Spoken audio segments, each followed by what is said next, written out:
وقال الله تبارك وتعالى أيضا ومن يقتل مؤمنا متعمدا فجزاؤه جهنم خالدا فيها وغضب الله عليه ولعنه وأعد له عذابا عظيما۔ حمد و ثنا ہر قسم کی بڑائی بزرگی اللہ رب ذوالجلال کے لیے لائق و زیبا ہے۔ بے حساب درود و سلام ہو خاتم النبیین سید المرسلین رحمۃ للعالمین محمد الرسول اللہ صلی اللہ علیہ وآلہ وسلم پر۔ معزز سامعین و سامعات، گزشتہ جمعہ اپنے معاشرے میں بڑھتے ہوئے قتل کے واقعات کے ضمن میں قتل اور اس کے اسباب، اس کی وعیدیں، اس عنوان پر کچھ باتیں ہم سماعت فرما چکے ہیں۔ آج خطبہ جمعہ میں اسی عنوان کو جاری رکھتے ہوئے قتل، مرڈر ایک سنگین جرم اور شریعت میں اس کی وعیدیں، اس عنوان پر کتاب و سنت کی روشنی میں کچھ باتیں رکھنے کی کوشش کروں گا۔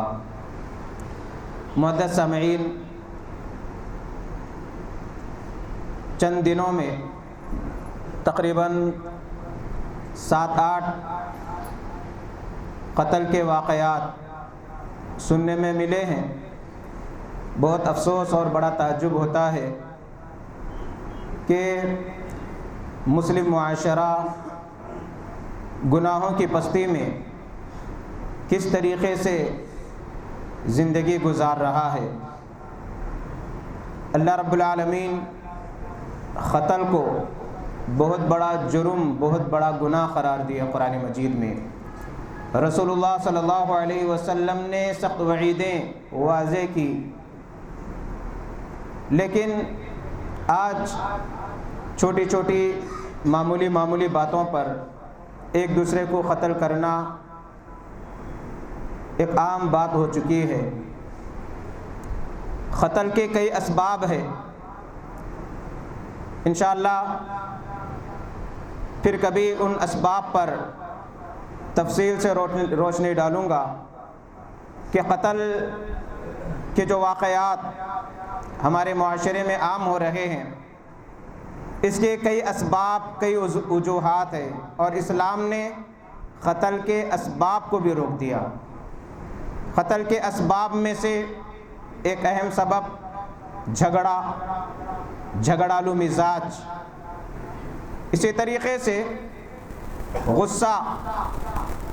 غصے کا اظہار غلط طریقے سے کرنا، انتقامی جذبہ کہ کوئی اگر کسی کے قتل میں 5 افراد موجود ہو تو پھر کوئی اور ان 5 کا قتل کرنے کے واسطے پیدا ہو جاتا ہے، پھر اس کے ساتھ جتنے لوگ تھے پھر اس کا قتل ہونے لگتا ہے۔ قتل اقدام قتل کہ جو ہم خبر سنتے ہیں کہ کل فلاں کا قتل ہوا، تحقیق کی جاتی تو پتہ چلتا ہے کہ 1 سال قبل کسی اور کے قتل میں وہ ملوث تھا۔ تو کیا معلوم ہوا کہ قاتل جب کسی کو قتل کرتا ہے کسی بھی وجہ سے ہو، وہ بچ نہیں سکتا، انجام تو اس کو بھگتنا پڑے گا۔ کبھی بھی اس کا بھی قتل ہو سکتا، اس کا بھی مرڈر ہو سکتا۔ اگر وہ دنیا میں کسی بھی طریقے سے اگر بچ بھی جاتا ہے، حشر کی عدالت میں وہ بچ نہیں پائے گا، اللہ کے عذابات سے وہ بچ نہیں پائے گا۔ قتل کے جو واقعات بڑھ رہے ہیں، ان واقعات میں ایک اہم سبب نشاور چیزوں کا استعمال، ڈرگس، شراب، گانجا، افیون، اور یہ نشے کے عادی نشہ کرنے کے بعد عقل سے پیدل ہو جاتے ہیں، سمجھ میں نہیں آتا اچھا کیا ہے برا کیا ہے، عقل معوف ہو جاتی ہے، بند ہو جاتی ہے، اچھے برے کی تمیز ختم ہو جاتی ہے، تو کسی کو قتل کرنے پر وہ تیار ہو جاتا، آمادہ ہو جاتا، بعد میں افسوس کرتا۔ نشہ آور چیزوں کا استعمال یہ ہمارے معاشرے میں بڑھ رہا ہے۔ نوجوان اسکولز میں پڑھنے والے، کالجز میں پڑھنے والے، کمپنیوں میں جاب کرنے والے امپلائیز، چاہے وہ تعلیمی یافتہ ہو یا غیر تعلیمی یافتہ، مرد ہو یا عورت، مالدار ہو یا غریب، یہ ڈرگس، یہ نشہ آور چیزیں مالدار کے محلوں میں پہنچ رہی ہے، غریب کی جھوپڑیوں میں بھی پہنچ رہی ہے چیزیں۔ چھوٹے چھوٹے بچے نشے کے عادی بن رہے ہیں۔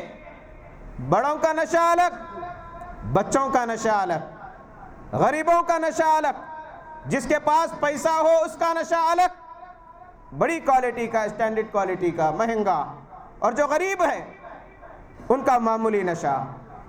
کیسے کیسے طریقے سے لوگ نشہ کر رہے ہیں، تعجب ہوتا ہے۔ وائٹنر جو لکھنے کے بعد مٹایا جاتا ہے، پڑھنے والے بچے بچیاں اس کے نشے کے عادی ہو رہے ہیں۔ پنچر بنانے والا، چپل کو چپکانے والا جو سلوشن ہوتا ہے اس سے بھی نشہ کر رہے ہیں۔ پیٹرول کا نشہ، دیگر چیزوں کا نشہ، پھر یہ بڑے نشے ڈرگس، افیون، گانجا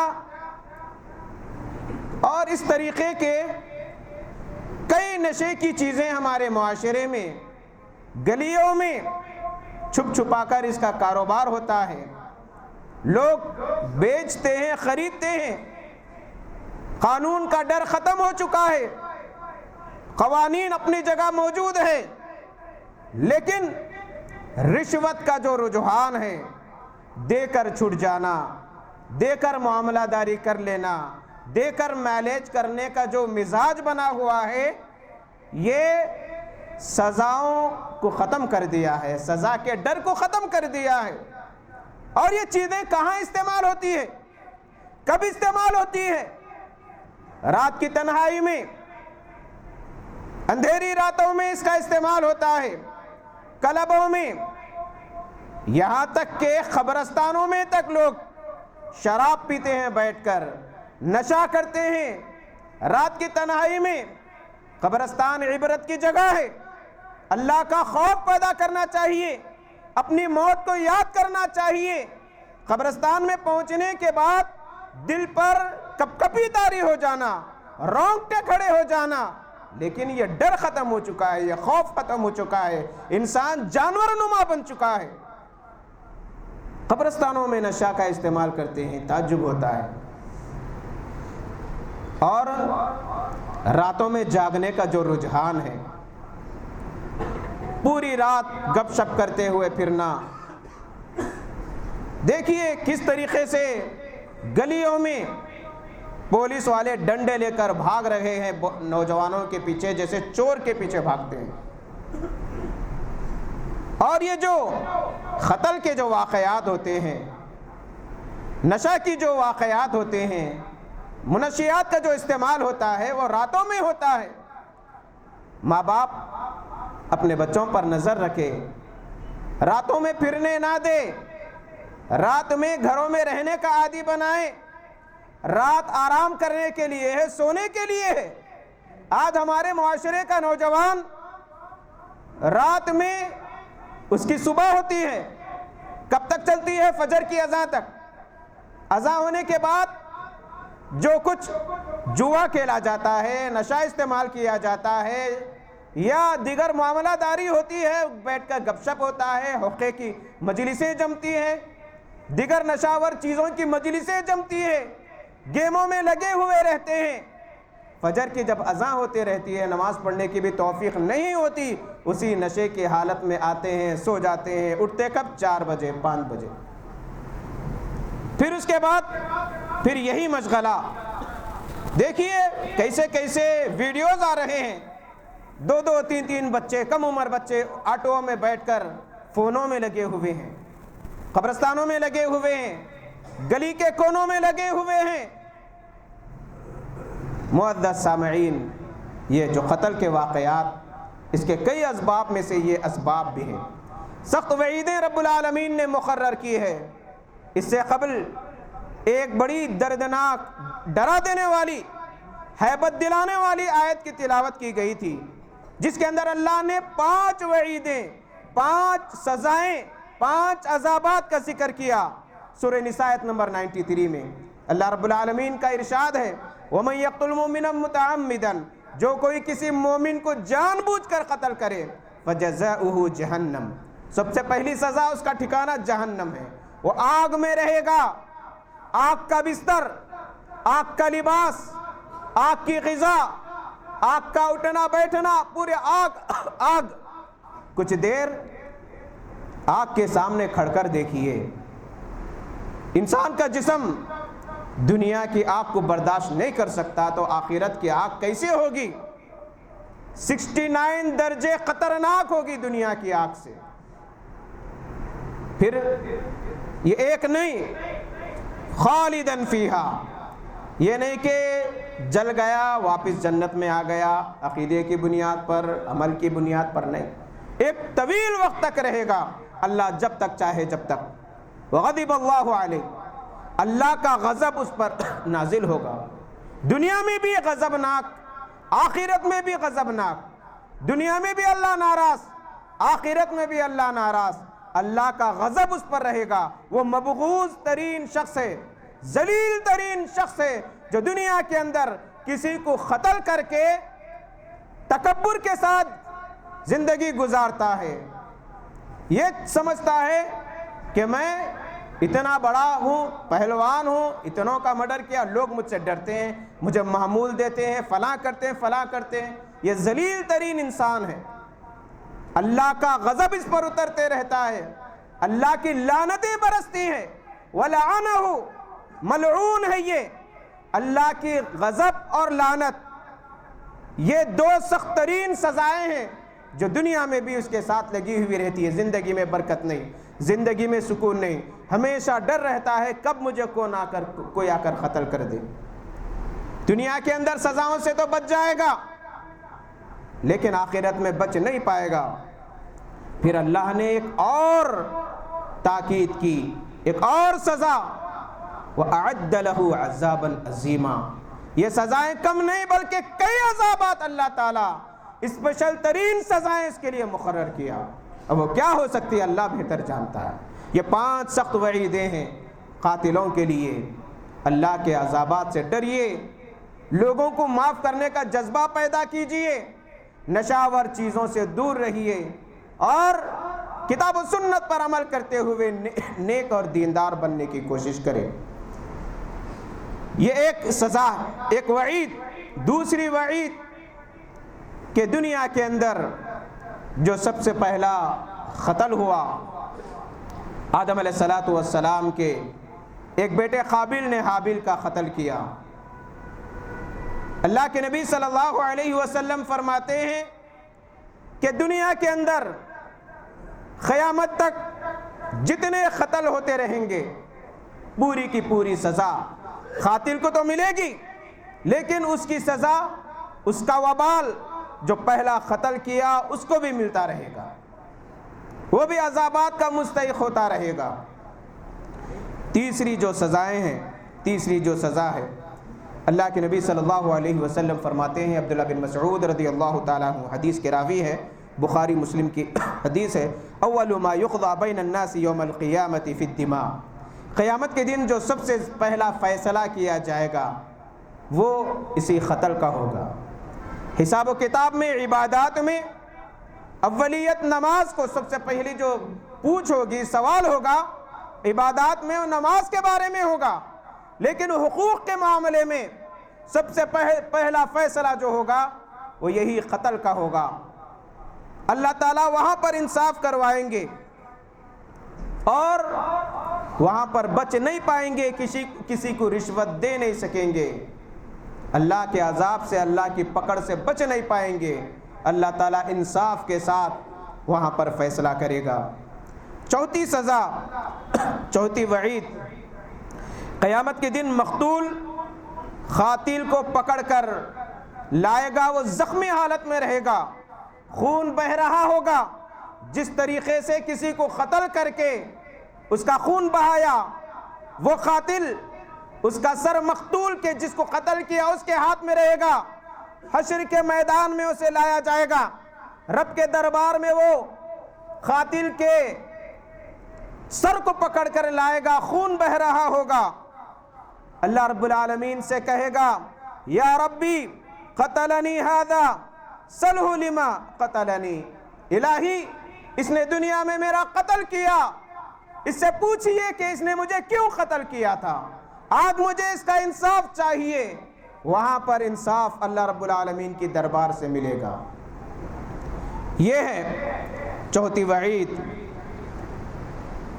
اسی طریقے سے پانچویں جو وعید ہے، پانچویں جو سزا ہے، قاتل کو معافی کی جو گنجائش رہے گی قیامت کے دن، وہ اس سے بھی وہ محروم ہو جائے گا۔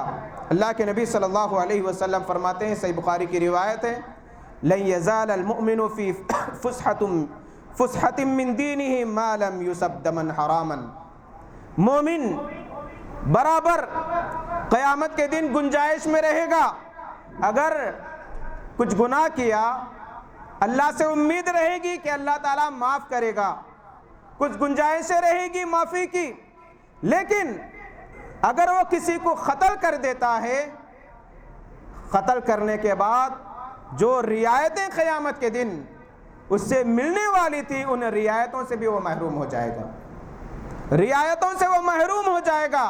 اب تو اس کو سزا پکی ہی پکی ملے گی، البتہ دوسرے جو گناہ ہیں اللہ تعالیٰ معاف کریں گے اپنی رحمت سے، لیکن جو قاتل ہوگا اللہ تعالیٰ اس کو معافی نہیں دیں گے، سخت عذابات سے دوچار کریں گے۔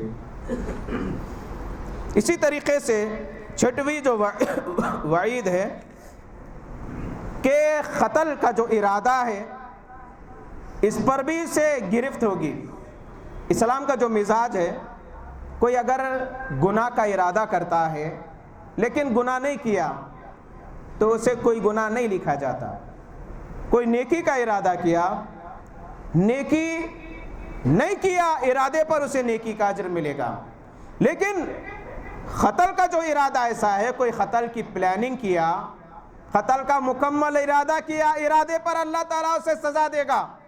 اللہ کے نبی صلی اللہ علیہ وسلم نے فرمایا، صحیح بخاری مسلم کی روایت ہے، اذا التقى المسلمان بسيفهما فالقاتل والمقتول في النار، کہ جب دو مسلمان تلوار لے کر یا ہتھیار لے کر ایک دوسرے کو قتل کرنے کے لیے تیار ہوتے ہیں، قاتل مقتول جہنمی ہے۔ چلو قاتل کیوں جہنمی ہے وہ تو سمجھ میں آ رہا کہ قتل کر رہا، مقتول جو قتل ہوا وہ جہنمی کیوں ہے؟ صحابہ نے پوچھا، اے اللہ کے نبی صلی اللہ علیہ وسلم، مقتول جو بیچارہ مظلوم ہے اس کو دوسرے نے قتل کیا، وہ کیوں جہنم میں جائے گا؟ اللہ کے نبی صلی اللہ علیہ وسلم نے فرمایا، انہ کان حریصا علی قتل صاحبہ، اس نے تلوار اٹھایا اپنے ساتھی کو، اپنے مقابلے والے کو قتل کرنے کے لیے۔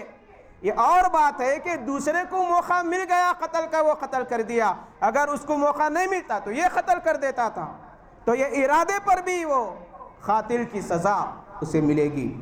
اتنی سخت وعیدیں، تقریباً 6 وعیدیں آپ کے سامنے ذکر کی گئی، جو قاتلوں کے لیے، مرڈر کرنے والوں کے لیے اللہ تعالیٰ تیار کیا ہے۔ اپنے معاشرے میں روڈیزم کو ختم کرنے کی ضرورت ہے، گینگ وار کو ختم کرنے کی ضرورت ہے، اپنے بچے بچیوں پر نظر رکھے، اپنے نوجوان بچوں کو سمجھائے، دین سکھائے، قتل کتنا بڑا جرم ہے وہ بتلائے۔ اللہ تعالیٰ سے دعا ہے الہ العالمین ہم تمام کو قتل جیسی سنگین جرم سے اللہ ہم تمام کی حفاظت فرمائے۔ اے اللہ دین پر عمل کرنے والا بنا، ایک دوسرے کو معاف کرنے والا بنا، اے اللہ دیندار زندگی گزارنے والا بنا، اے اللہ نمازوں کا پابند بنا، نیک لوگوں کی صحبت اختیار کرنے کی اللہ توفیق عطا فرما، نشاور چیزوں سے ہمارے معاشرے کی حفاظت فرما۔ الہ العالمین ہم میں جو بیمار ہیں صحت عاجلہ شفاء کاملہ عطا فرما۔ اے اللہ جو پریشان ہیں ان کی پریشانیوں کو آسانیوں میں بدل دے۔ اے اللہ جو وبائی امراض کا شکار ہے اے اللہ انہیں شفاء کلی عطا فرما۔ اے اللہ ہمارے مسائل کو اپنے فضل و کرم سے حل فرما دے۔ ہماری زندگی میں جو پریشانیاں ہیں، جو تکلیفیں ہیں اے اللہ اپنے فضل و کرم سے ان تکلیفوں کو دور فرما دے، ان پریشانیوں کو حل فرما دے۔ اے اللہ زندگی میں برکت دے، کمائی میں برکت دے، بہترین روزگار عطا فرما، عزت کی زندگی گزارنے کے اللہ توفیق عطا فرما۔ ربنا آتنا فی الدنیا حسنۃ وفی الآخرۃ حسنۃ وقنا عذاب النار۔ اللهم انا نسألك الجنة، اللهم انا نسألك الجنة، اللهم انا نسألك الجنة، اللهم اجرنا من النار، اللهم اجرنا من النار، اللهم اجرنا من النار۔ ربنا هب لنا من ازواجنا وذرياتنا قرة اعين واجعلنا للمتقين اماما۔ بارك الله لنا ولكم في القرآن العظيم، ونفعنا وإياكم بالآيات والذكر الحكيم، إنه تعالى جواد كريم ملك رؤوف رحيم رب حليم۔